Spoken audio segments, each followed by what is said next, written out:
Thank you for tuning in to Gloryfall Interactive here on Light Network, a resource for you and your worship team to become better musicians and worship leaders. Today, we will be talking about the song Your Grace is Enough by Matt Maher. The song is originally done in the key of A, and today we will be doing it in the key of D. We will give you ideas on how to play the song on your instrument and also use it in a time of worship.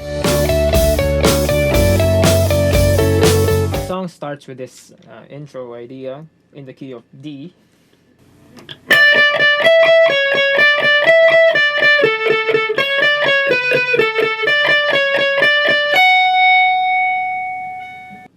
And then the pre-chorus I used again open voicings and sounds like this.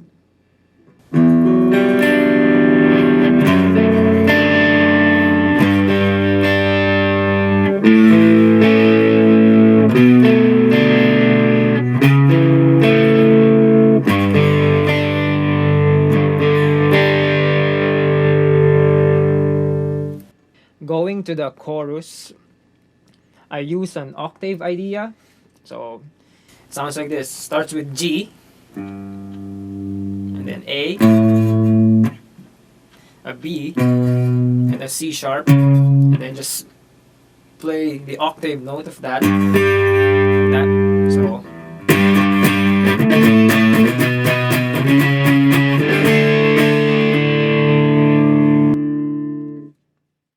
For this song, starting with the intro, we play it in 8 notes, just like this.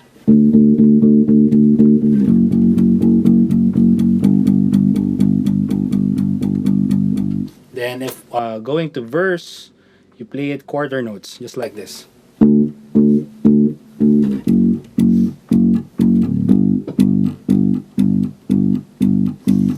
Going to pre-chorus, you can play it in whole notes, so that to create dynamics in your playing.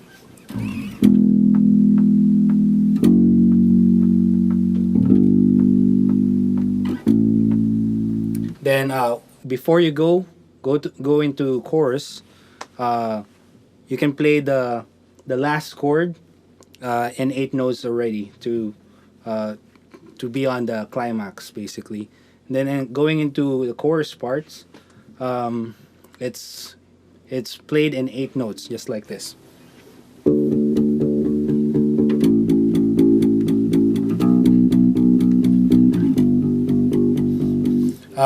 This song is pretty straightforward. You just have to remember that when you're already playing a part in a verse, let's say you played 8 notes in a verse, continue until you finish the verse before changing into another style.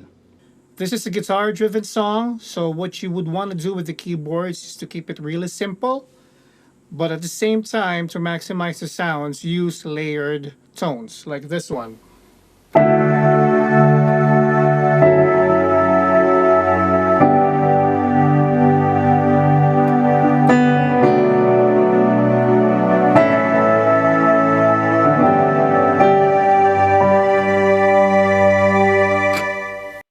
So this song opens in the original version with 16th notes on the hi-hat and the bass drum, and it also uses it in the verse.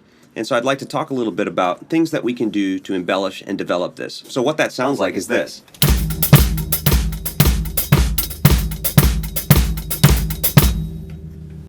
You don't have to feel obligated to play that necessarily. Each one of us is a little bit different, and sometimes the things that your band is doing might be a little bit different, and it might spur some creativity. So you want to try to be able to be comfortable playing accents. So different accents, check this out.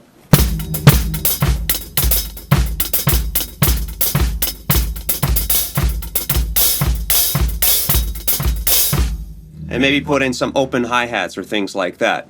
Then it goes into this open hi-hat type of driving groove, and it's also used in other parts of the songs with different ways of playing the hi-hat with how it's stepped, and it sounds like this.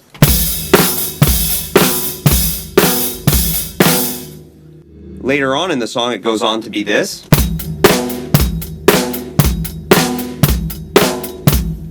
So that's actually, those variations are used in the verse, in the pre-chorus, and in the chorus. Now, that's a pretty straightforward groove. And this is something that you want to be sure that you're very comfortable playing and performing, because this type of a groove comes up in all kinds of scenarios. So you might as well fix it so you don't have to deal with it anymore. The best way to fix that is to put on a metronome, put on the track, and play along, and just play the groove for the whole song and be sure that it feels really good.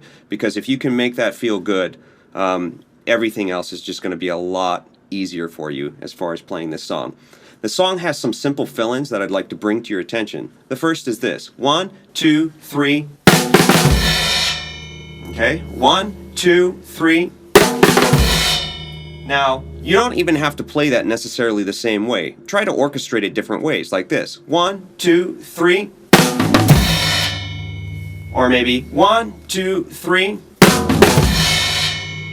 So again, as you study songs and as you hear things in songs, try to apply it in your own way. Another one that's in this song is 1, 2.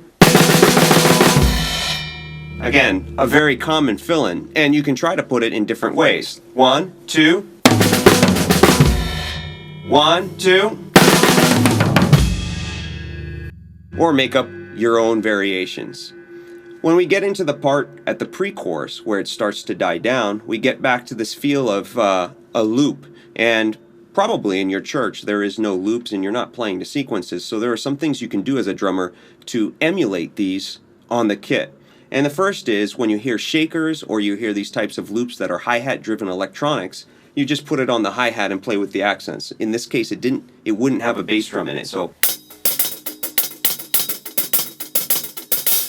And at the second part of that pre-chorus, it actually goes into more of a groove. Again, something like this might work for this part of the song.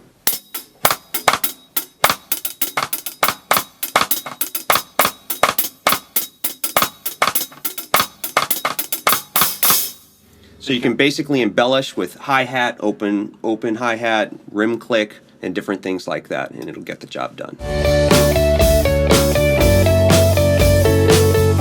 As worship teams and worship leaders, our goal in times of corporate worship should be to direct the focus of the church to God.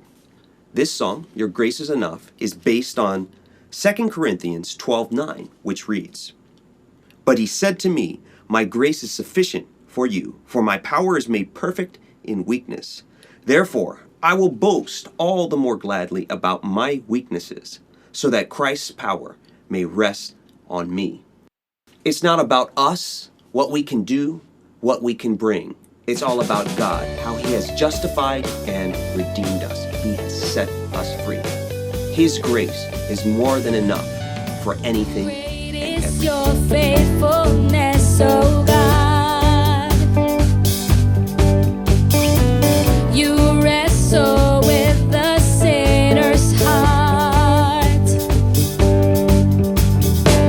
You lead us by still water and to mercy,